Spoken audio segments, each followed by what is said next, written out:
what I would call a defensive driving situation. And I would extrapolate that to say that we want you to live in a defensive living situation. Defensive driving is something we all do, and we all do it, I hope we all do it, sort of unconsciously. We all know to look at the head of another driver if we see somebody coming at us, you know, is he paying attention? Somebody backing out, you know, is he slowing down? That's defensive driving. Well, I'm just suggesting taking it out of the car and turning it into a living habit, whether you're in the street, whether you're in a restaurant, in a meeting, or whatever. And the drills that I'm talking about are very simple, and they're actually kind of fun. When I came in here, for example, the first thing I did was check the exits. I do that whenever I go into a new establishment. I always want to know how to get out from where I am. And especially in a situation like this, if the speaker's boring, you know how to get out. So if I was boring, I'd just leave.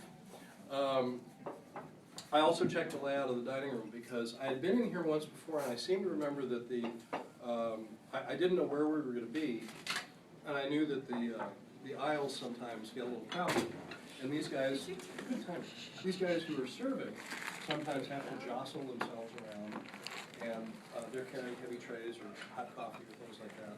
So I will always want to know where I want to sit to avoid the idea of having somebody come in or hot coffee or backing into somebody unknowingly because it's so narrow or there's not enough room. I want to make sure that I don't hurt myself like that.